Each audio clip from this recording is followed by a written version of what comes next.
Hey, hey, good afternoon, everyone. I'm glad you guys had the chance to hop on today on the Dad Movement podcast. It is going to be a great session today. You do not want to miss out on today. I got a good brother joining us today. We're going to go ahead and add him to the screen. I got my brother, Lazaro Lugo, on today. How do you pronounce your last name? How do you pronounce the last name?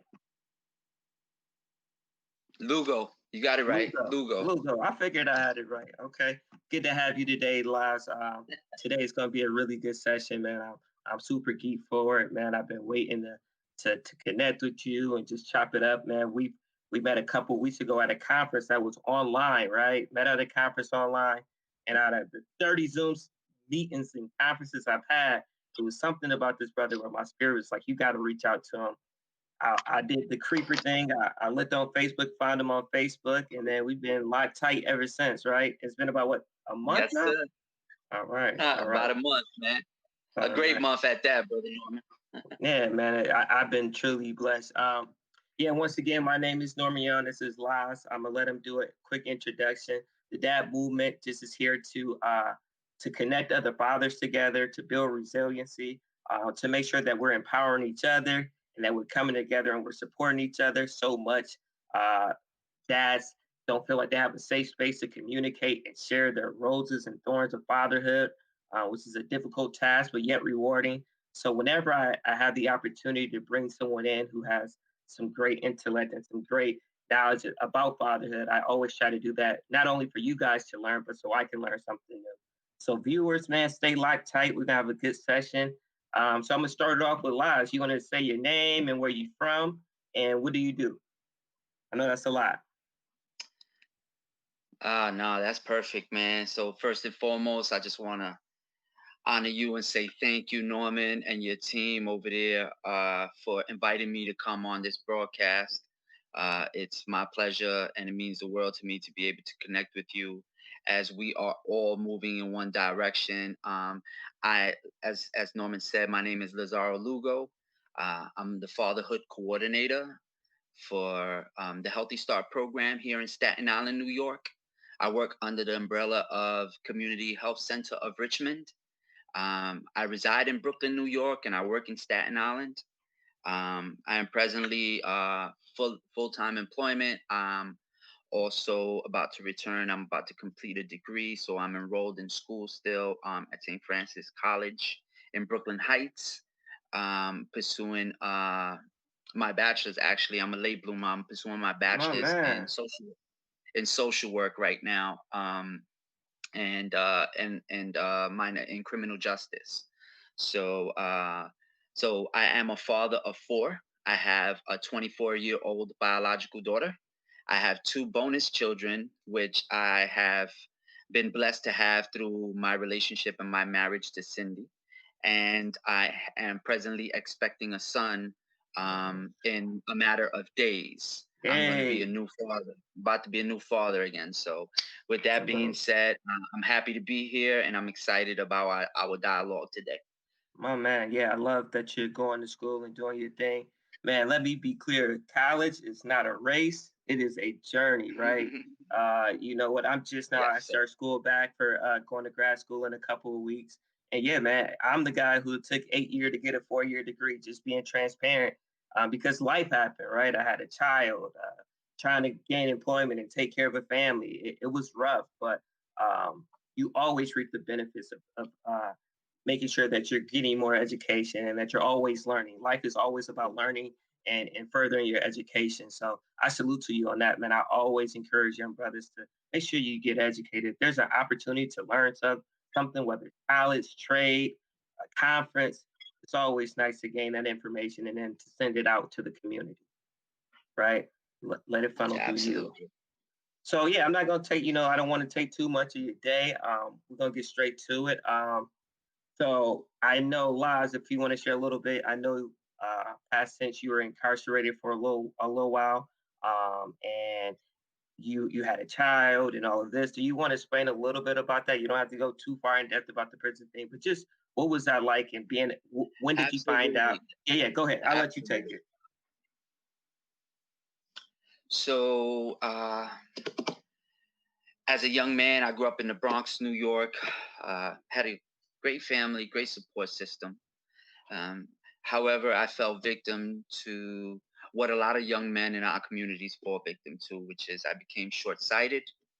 I began to take shortcuts in my life, and I began to emulate all the wrong people for all the wrong reasons. And as a result of that, um, in my late teens, I got into altercation with another young man, and as a result of that altercation, he lost his life, and I was quickly removed from society, and I was given a life sentence uh, for my role in that altercation, and I was sentenced originally to 15 years to life. Um, as a result of that altercation, Rigoberto Morel was snatched away from his family, um, which was the victim in my crime, and so I was snatched away from my family and my community as well to pay the price for that. Uh, as a result of being sentenced to 15 years to life, when I received that news, I also received the news that the woman that I was in a relationship with at the time, we were still young kids, but we were already engaged and living together. She was pregnant. Um, so I got the news she was pregnant. She was in her mother's. My daughter was in her mother's belly, and through years of working on myself, um, finding the strength and the courage to be resilient and to want to um, give back, and to make something of my life for those poor judgments that I made along the way. I began to work. I began to pursue opportunities while I was incarcerated to better myself, to better understand my faulty behaviors and my faulty belief systems, and to try to eradicate them. And through much self work, through much prayer, just finding myself at the end of the road, after 21 years of incarceration, I was finally given the opportunity to return to the community. So I went in 1995 and I was released in 2016. Wow, wow, wow, man. Thank you for sharing that story and being very transparent, man. So I couldn't imagine already being a young father, right? Because fatherhood has been terribly challenging for me, yet rewarding at the age of having a daughter at 22. To have a child so young and to you said you were engaged, and then now knowing that you are going to prison for a while, what was that conversation like with mom? What were your thoughts? How was what was going through your head? Well, initially, one of the main things that contributed to me going down that road and ending up in that. Oh no, it looks like up. Let's get him back on here. Uh-oh. Let's see. Let's take a pause. Let me get Miles back on here. Wow, that was okay. There we go. There we go. That. Yeah, I lost connection for a minute. I Okay, we apologize. got you. No, So no as I worries, was no worries. saying, one of the principal reasons that I found myself in that predicament was because I was self-serving and I was selfish. And so Mm, when I came upon the news and I was told that I was going to be serving a life sentence, I told my daughter's mother that her best chance of survival was obviously to walk away from me and to make a life for mm, herself, and I wouldn't hold no grudges. I just wanted the best for her and I wanted the best for my child, and yeah. she was adamant about not walking away, so she did stay by my side. And for the first 5 years of Wow. of that period of incarceration, we were still together, trying to navigate the ins and outs of trying to hold on to a relationship and be supportive of each other under those circumstances. But um, I was still young. I was still trying to find to make sense of my life and what it had become. So those first stages of life for my daughter were, I had the blessed opportunity to be involved in her life through visits and through correspondence and through phone calls. And so, I've just was trying my best to be a supportive dad, even though I wasn't available physically.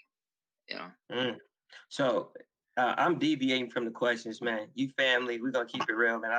I'm going off of our energy. So do you remember the first time that you got a chance to see your daughter? At what age did the mom bring her in to the Yeah. facility? I actually got a chance to see her for the first time before I was sentenced. I was still in jail waiting to find out the disposition of my case. And so I hadn't been sentenced and sent to prison yet. I was still Okay. waiting in jail. And that's the first time that I seen my daughter. She was only about a month old. And the first time I held her in my hands, she literally fit in the palm of my hands. That's Mm, how small she was. Yeah. mm. Wow. Mm, Okay. So you get this time, right? And then this beautiful transformation starts to happen within yourself. And you mm, start to grow and you become this strong, smart, pillar of your community, man, that you become today. But you're in the cocoon and you're going through all of this. What advice do you give fathers who are incarcerated with trying to grow themselves while they're incarcerated to become better? But how do they keep a relationship with their child? And what are some things, some do's and some don'ts you would give someone in that situation? Well, I began to take the opportunity to express myself to my daughter as if my daughter could understand what I was saying. So Mm, even though she was a child and she obviously didn't understand the sentiments that I was sharing with her yet, because her little mind couldn't process it. I was still writing to her as if she could understand me. And I mm, never stopped writing. I began this journey in my life where I began to learn how to express myself better. And I determined within myself that I was going to be able to tell her and she would understand one day where I was and my mind, and the reason why she had to live without me, right? But I also took it as an opportunity to share the abilities and the skills that I had. I've always loved art, mm, and that was a perfect opportunity for me to expand creatively. And so I began to flood her with drawings, and every chance I got, I was just reminding her that she had a dad that loved her. And that was looking forward to building with her. And so, when she would come, they would bring her to see me regularly. Fortunately for me, I was one of the few men who can say that, of course. mm, There's a lot of men who are struggling to keep connections with their children, but they don't see them. To my benefit, I was able to see my daughter. But I would tell any dad, first and foremost, always remind your child that even though you're not there physically, that you're always there with them spiritually and that you're connected to them emotionally. And so mm. remind and continue to remind them that you love them. I think that's the most important thing. Ah, ah. Yeah. So as your daughter getting older, she's a went from Tyler to now she towards closer towards the end of your sentence, she's becoming a teen. Um, was there any uh ill feelings on her end towards you with you being incarcerated? And how did you navigate those feelings and still build that relationship? I think it goes without saying that there was some feelings of resentment. There was Okay. feelings of abandonment. There was feelings of bitterness. So it was just a point of allowing uh, the genuine love and the sincere love to speak for you when your words couldn't speak for them. So what was important for me was always taking time out of my visit, because the visit system itself is very chaotic, right? You have these Mm, families they come to support the men that are incarcerated, and then they go through all these obstacles just to get into the facility at times. not mm, saying that every not saying that every facility practice that, but I know many facilities in New York almost make it impossible for families to have a smooth transition into the gotcha. facility, because it's systematically designed to be that way, to break down the family, right? So, Mm, So one of the things that was important to me was always asking respectfully, asking my daughter's mother and my family to give me an hour out of the visit for me to spend on the side just with my daughter. So Mhm. I practiced that regularly. Like I would walk with her, I would take her to another table, I would ask permission to sit on a bench, and I would remove myself and just spend time with her, me and her alone. And I would speak to her and I would continually hug her. I would touch her, I would kiss her. I would remind her how beautiful she was. I would tell her how much, she meant to me and, how happy I was to see her. So it was important for me to tell her those words because in my absence, I don't think anybody took really the time out to tell her as much as I wanted to tell her. Even though they told her, Mm, "Daddy loves you," it was important for her to hear that from me every chance yeah. she got, and it was important for me to hug her every chance I got and to kiss her. So, so Mm, you know. So even with that, I just allowed that to kind of override. The feelings were going to be there. I know that the feelings of bitterness and resentment, they would always be there, but it was important for me to allow my affection to try to overrule that. wow. Man, it sounds like you were very intentional and consistent, in that relationship. And I think that's important in any aspect of parenting. It's just that key of consistency. Kids need to, no matter what the situation is, not always is it the ideal situation, but doing the best we can with what we have and being Right. consistent in that, I think has probably helped that relationship so much. So you went in so young, you come out a man, well groomed man, got you said you educated yourself in there. You really just took your time to build you, man, and I it can I just I hear it from you, I see it in the work that you do. What was it like coming home and trying to now have the situation is now switched. You're no longer incarcerated, you're at home. What was it like then It's interesting. uh, in your relationship? Yeah.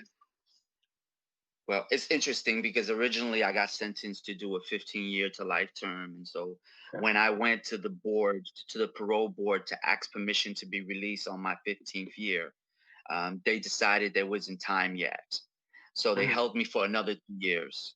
And then I came back in 2 years in 2017, and they said, n- um, excuse me, I came originally before them in 2010. Then in 2012 I came before them again, and they said that I wasn't ready to be released. And then I came back in 2014 and they told me the same thing.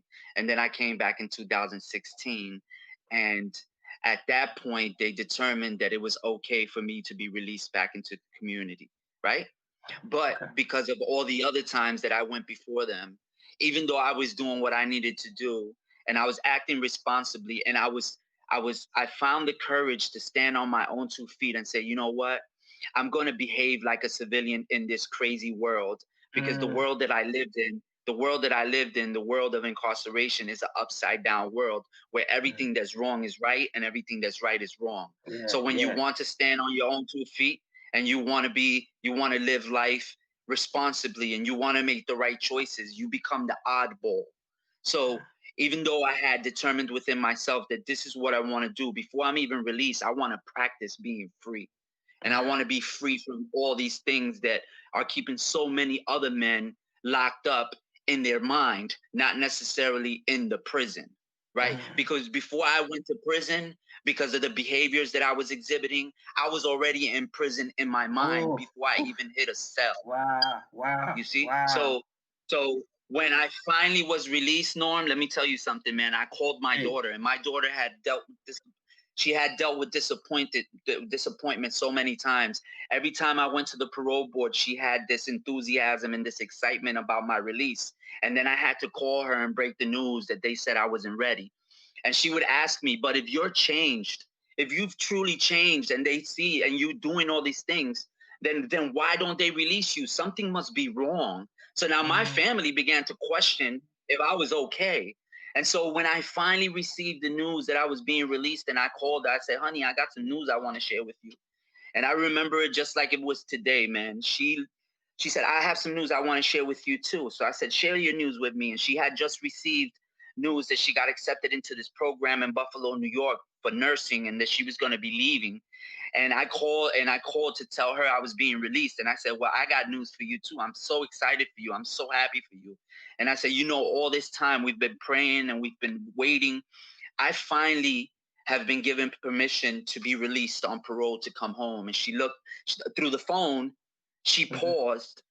I heard her swallow, and she was like, stop playing with me. Don't play with me like that. She had lost, and any other person would probably be like, yay, oh my God, I'm so happy. Her reaction was that I was kind of lying to her. She had lost hope that I was even going to even return, man.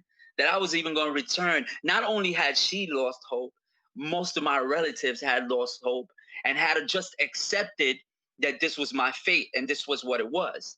And I think them seeing me practicing to be responsible, taking care of myself, working out, grooming, and being a presentable man while I was incarcerated. I think sometimes that could play against, because people look at you and they say there must be something wrong with you because you thrive. You're thriving in an abnormal society, right? In an abnormal environment. But the ones that are going to get mental health medications, the ones that can adjust, they're the normal ones because they can't get used to abnormality. So it's like, I don't know if you understand what I'm trying to tell you. It's like everything is backwards. Yeah. Wow. Yeah, man. So, wow. So congratulations to your daughter was going off, and now you were coming home. Now you're trying to become more stable. Now you're readjusting to a new life, right? It's totally new from what you just experienced the last several years. What was it like co-parenting since your daughter's older now? Now your daughter's how old when you come home? She's 21. Oh, 21. Okay. But She's still, 21. Yeah. but still, did it require any? Was it still some friction with co-parenting, or was it? Hey, she just kind of let me do my own thing. I did my own thing, and kind of did it without mom's permission, or how did that go? Not permission, wrong choice of word, but how did that even go? My biggest obstacles since I've been home, and I've had many, but one of the biggest obstacles has been navigating and strengthening family ties. Mm, But when I left, um, and I returned, a lot of my family still remembered me as that man that mm. left, because they Oh man. weren't they weren't a lot of my family wasn't involved in my family, I mean, in my life while I was incarcerated. Mm, One thing that I didn't mention to you is that I'm an only child, okay. and my daughter was my only child at the time. Mm, And then my mother, because of the stress and everything else that was going on with me in my life, she had been diagnosed with this debilitating lung disease when I became incarcerated. And the stress of having to deal with her only son in prison progressed the sickness. And 5 years into my bid in the year 2000, I lost my mother. And so my mother was like the primary connection between my daughter and me.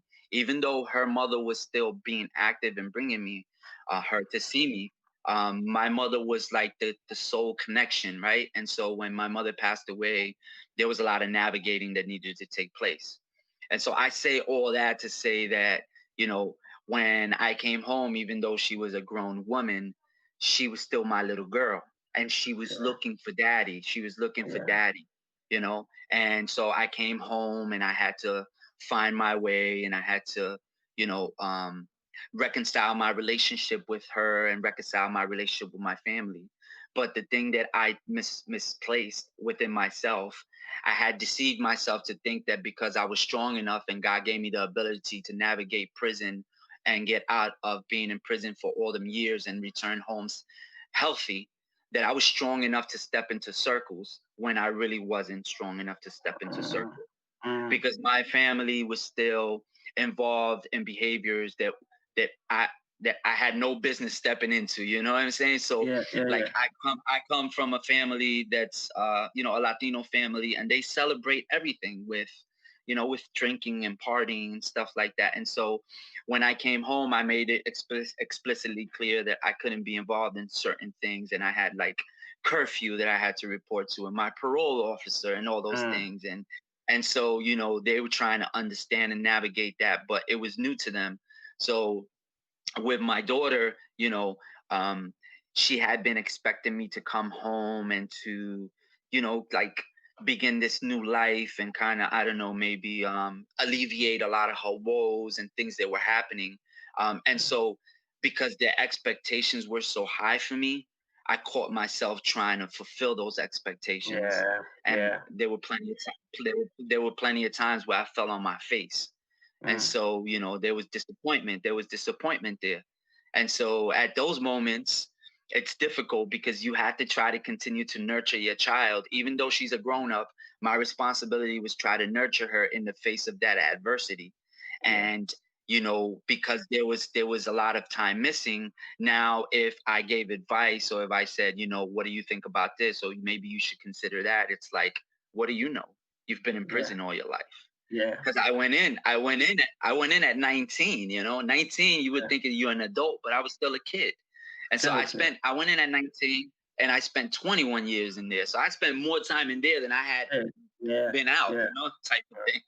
Wow, wow, you know. wow. And I'm sharing it, those sentiments, man, because they're so relevant, man. And I want men yeah, to understand that. Don't think that, you could come home. You don't have to try to make up and step into circles. You need to find your space, find yourself, build yourself up out here first. Forget yeah, about what happened in incarceration. Out here, you need to do that before you can, step into other circles. wow. Oh, That's yes. powerful. You said something that I just kind of want to touch on when you said that um, in the midst of things, your daughter, being 21 and still needing her father. That is so very much true.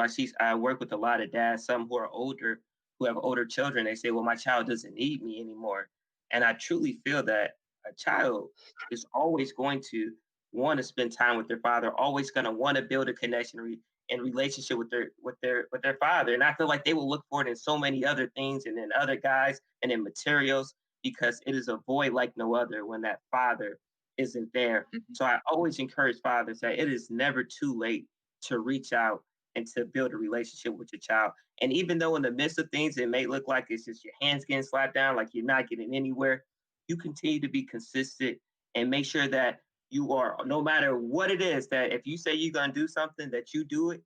I guarantee that things will get better in time. I can't promise you what the outcome will be, but things get better when consistency is always in the conversation. So Mhm. not to throw And you off. also, Go for I it. no, I agree completely, man. And one of the things that I had to accept too was I had to accept responsibility for my actions, but for my behavior and my absence in those things. But I also had to find the courage not to live in condemnation. Oh So people were gonna say what they were gonna say, but I had to be yeah, strong enough to say, you know what? I put that down. I can't pick that back up. That's that's on it. them. I can't Yeah, be bitter at them. I have to yeah, understand that they're still pulling through that. It's like my crime. People will always probably try to find a way to define me by my crime, but my crime doesn't define me because it was a time in my life where I was still developing, and I made some poor choices, some horrible choices. But through the grace of God and through being resilient and wanting change and wanting to be a better person and wanting to give back, that's who I am today. You know, so I say that to say that you don't have to carry somebody else's guilt, man. When you get out, man, you need to just accept that things happened. You did what you had to do. You paid the penalty for it, and now you're free. And you never allow another person to put that back on you. You know. I had to clap that up. That's true indeed, man. I love that. Question. So a lot of dads and mothers are going to be watching this stream. We'll catch it later on the recording. What message would you like to send to mothers who have dads who have the father of their child are incarcerated or they're coming home? What Mhm. what could moms do or grandparents, Mhm. whoever has a child, do to support that relationship of dad who's incarcerated or dad who's coming home? I'm gonna tell you what, man. My daughter's mother, man. I still have a tremendous amount of love and respect for her, man. She made many sacrifices. You know, Mm, I was with her in my young life. I influenced her in certain things. You know what I mean? And so when the time came that I knew she needed to move on, one thing I never did is I never talked down to her and I never mm, judged her. I mhm, would try to inform her and ask her, what's the best approach here? And whatever happened, I was there to support her and tell her tomorrow's another day. So I mhm, say that to say that we're not going to see eye to eye and we're going to have differences. But I think it's important, first of all, kudos and a genuine salute to all the mothers who have had to yeah, deal with this. This is probably the most difficult thing that any woman could deal with. You are a superwoman if yeah, you are navigating a relationship with someone that you love that's incarcerated, having to take those trips, having to get up in the morning, having to deal with your children when they're sick in his absence. All those things are remarkable and you deserve all the honor for that.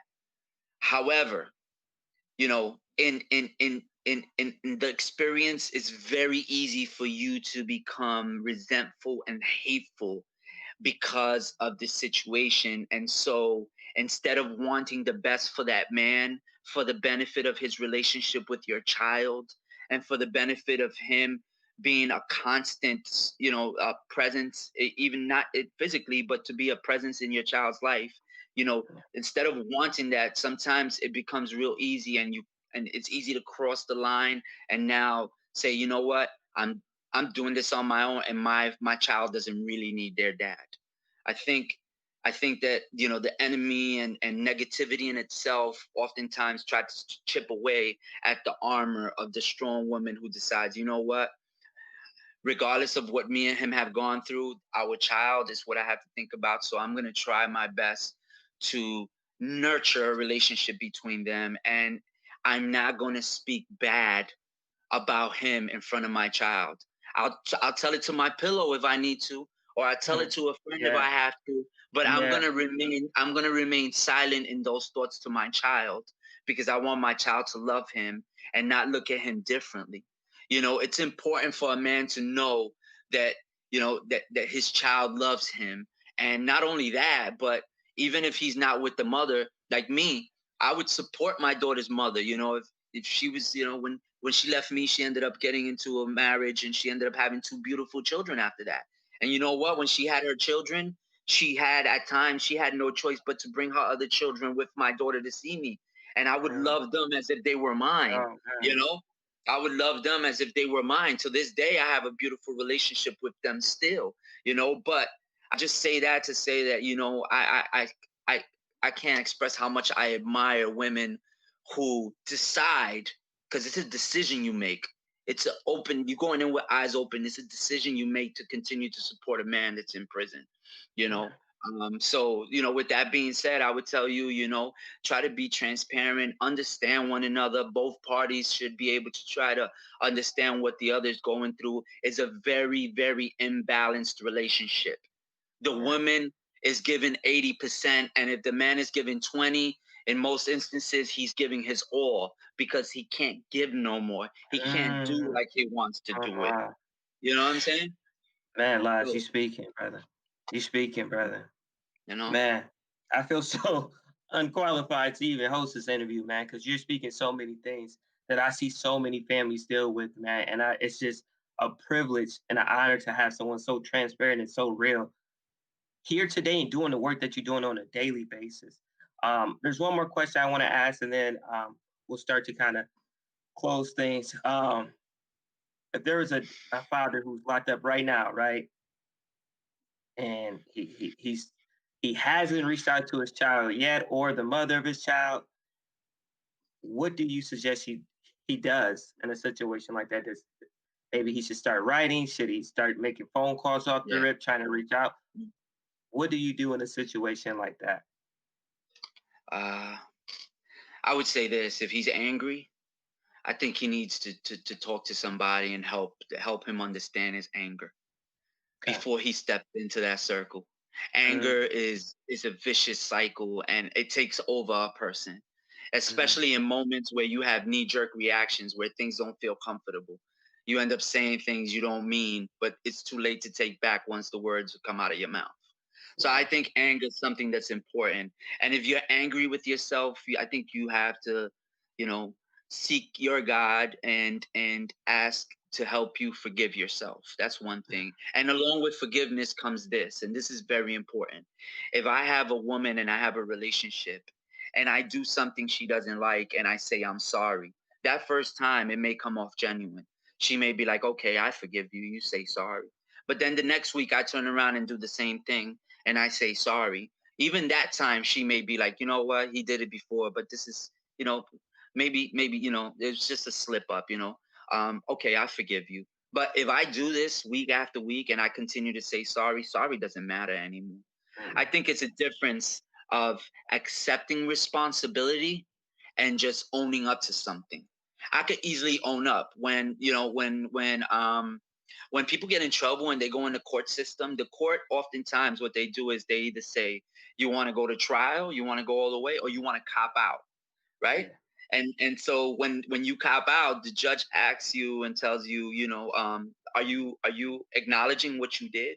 And most men, what they do is they say, yeah, I acknowledge it, but there's no sincere change inside of that behavior because they haven't accepted complete responsibility. I think that every man should have the opportunity and really look into themselves and own the things they've done that has contributed to the condition that they're in and the position that they're in, right? So men that are incarcerated, for instance, I think it's important to write a heartfelt letter and to just accept responsibility for yourself. I'm not saying to take everything on and take responsibility for her actions or whatever the case Yeah. may be, but I think you should apologize, man. I think you should say, you know what? As a man from this day forward, man, I'm vowing to accept responsibility. And responsibility is a compound word. It's response and ability, meaning if you Mm, have you've gained the ability to respond to a situation adequately. So all you're mhm, vowing is saying, from this day forth, what I did in the past, I accept that, but I'm gonna try to be the best I can be, and I want your help. I want to be transparent in doing that. So, I want to communicate. And so if you allow me the opportunity, please just give me the opportunity to try to work on this relationship with you and with my child. You know why? Because I think when you give a person the opportunity, it's like asking somebody, when you say I'm sorry, or when you ask somebody and you put the ball in their court and you say, would you please forgive me? Now they mhm, have the autonomy. Now they feel like it's part of the process. I think many men, they fail in when they speak. Oftentimes they may come off as if they're giving orders or they're telling the woman what to do, and that causes her to go more into a shell. And when yeah. she goes into that shell, she drags her kids along with her. Mhm, mhm. You see what I'm saying? Yeah, So absolutely. incarceration is very tricky, and I think every man should just be, transparent about that. And so what it does, it at least gives the woman the opportunity to have some say in it, of course, and say, you know what, I'm bringing my child up there because I want to honor this man as my child's father.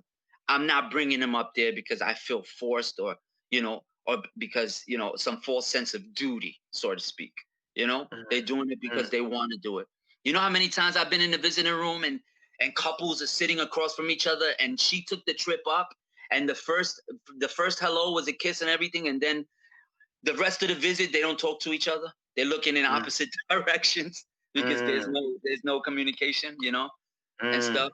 So yeah, Man. so I know I got a little long winded with that, No, but I no, would no, definitely no. tell I would tell any dad that's incarcerated, man. First of all, God bless you. You have the ability to create your space, man. Take advantage of it, man. Dive into yourself and find those faulty systems, those windows in your brain that cause you to land there, and try to eradicate them the best way you can. Find programs that help you in there. There's programs in most instances, and not only that, but draw nearer to men who are going to mentor you and push you in a positive direction. because there's going to be a small remnant always of men that move in that direction. And those are going to be the men oftentimes that you're probably going to build a lasting lifetime relationship with. Yeah. Mm, So man, no, yeah, all of that. I hope someone hears that and gets at least to pass that message on to someone who could use it. But you said a good piece of first doing that inventory check, right? Looking at the man in the mirror and making sure I'm not bringing toxicity into the home. You know, calling home angry and calling home frustrated. The first deal with yourself and make sure you're in a good place before you do that. And then, I think you hit so much on it that, man, I love that answer. but So, the beauty of it too, Norm, is this, that that it's the same thing for a man that has never been incarcerated. absolutely, that's Every what I thought every of. man, every That's man what I should thought have the of. opportunity and should take advantage of an opportunity to do self inventory. You know, Every day on a it's just daily. yeah, on a daily basis. And so society has been conditioned to look at the man that's returning from Oh, incarceration and look at him differently than the man that's yeah, out here that's man, in prison. That's in that's a prison in fact. his mind. That's a fact. He's in That's prison real. in addiction. He's in Yeah, prison in all types of addictions, because we could go yeah, on and on the many yeah. Nah, different that's and real. and uh and anger and all these other things. Those are all prisons, so you don't have to be in jail to be in prison. You It's, said that earlier, and it hit home. Like you said, it's so many of us. I see better fathers who are incarcerated than some who are at home, right? So it's where you are here, you know, and you're free in mind. Really to kind of start wrapping things up, man. Man, I could talk to you all day, Laz, man. You speaking so much. Like I said, this was for people who have parents who are incarcerated or fathers who are incarcerated, but you're speaking to me, man. You having me making sure that I'm checking in every day and making sure that I'm in a good place because I always can be uh better in my father, making sure that I'm just always holding myself accountable, making sure I'm in a good place. I co-parent, so things that you're saying today can hit home for so many other people. But yeah, so you you talked a lot about of the past and how you got to become where you are today. Before we take off, I want to do due diligence and make sure that you share what do you do today. I know you're a fatherhood coordinator. What does your daily life look like, and how did you get into this position? So you got home from prison. When did you right. end up in the position you are now? So I came home in 2016 in March, and I had decided that I didn't want to go into someone's environment. Like, I didn't want to go into someone's home, so I came to a halfway house. Okay. Even though I had the opportunity to go to relatives and stuff like that, I decided, you know what, I want to try to do this, and so I went to a halfway house, and I worked my way from there. I worked menial jobs.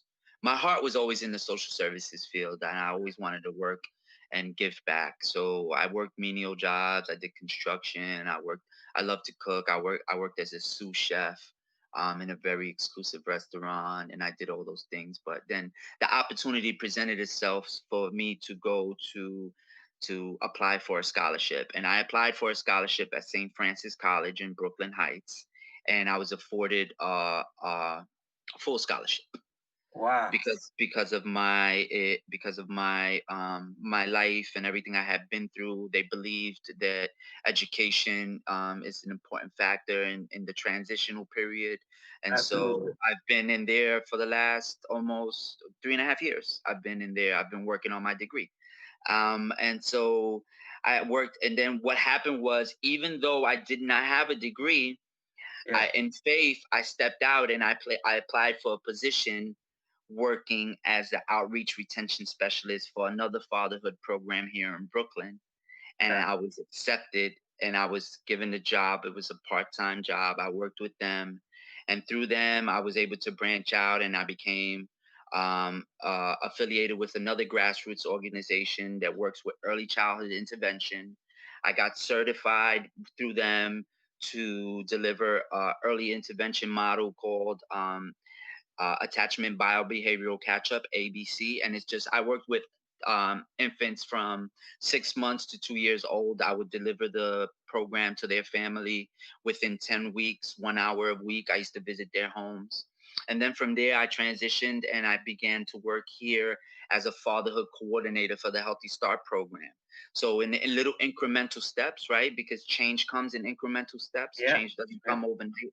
I was able to, move here. And so my day consists of engaging dads, men particularly, and you know, um, delivering some good content for them to grow, for them first, for them to understand themselves, and then when they understand themselves, they could better understand their relationship to their partners or to the mother of their children, whether they're with them or not.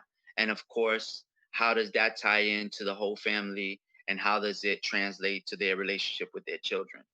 And Mm. so, through all of this, I was given also the blessed opportunity of now being a dad all over again. So Salute. what's beautiful about it is that working in this field now, having a child during COVID has given me the opportunity to really, really connect Yeah.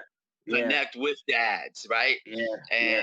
And not only that, man, but having another chance at my life, which I'm almost 45. I'll be 45 in a couple of months.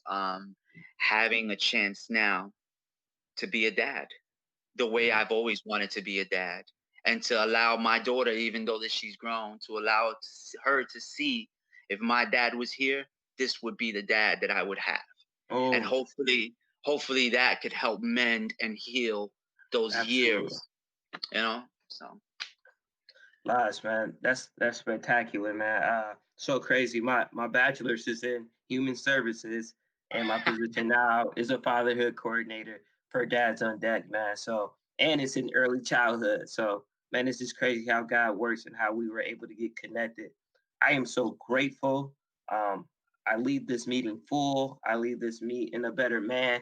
I leave this meeting with a bunch of information to pass on to other fathers and to help me become a better father. Because, like you said, what we talked about today transcends out of just those who are incarcerated, it's those who are at home and those who are in the home with their child. So I appreciate it, brother, man. It's love this way.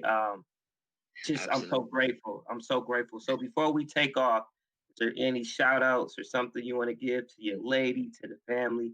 Well, God, I I've always, I given them. always definitely thank you, man. I want to give thanks definitely to my Lord and Savior. Jesus and His Holy Spirit has carried me through a lot of trials in my life. And so I need to recognize that and recognize the beautiful family and support that He has given me. But one thing that I want to say, because it's very important to mention, is this: is you know, one of the things that really touched me in my development as I was changing and transitioning in my life was I read a quote and said, change is inevitable. Growth, growth is optional. Change is Mm, gonna come. Change is gonna mm, come in your life, whether you want to accept it or not, good or yeah, bad. yeah. But growth is something you choose, man. To every man that may be listening to this that just coming home, or any man that may listen to this that's incarcerated, you have the ability to make that choice, man. And you're only going to make your choice based on your condition, man. So I would encourage you to dive deep, man, as deep as you can, man, and vow to yourself first and foremost that, you're going to do things because of a pay value, because it means something, not because of a threat. Don't be a Mm, dad because the courts are threatening you to be a dad.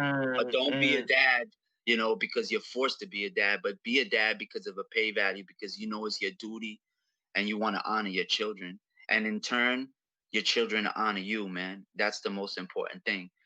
So with that being said, man, there's so many men that I've met throughout my life incarcerated. Some of my very best friends today are men that I met through that journey. So, mm, I know that, contrary to popular demand, there's a lot of good men that have returned to the community from those places, those human mm, warehouses, like we oftentimes refer to, and they are impacting this world in ways that aren't even recognized.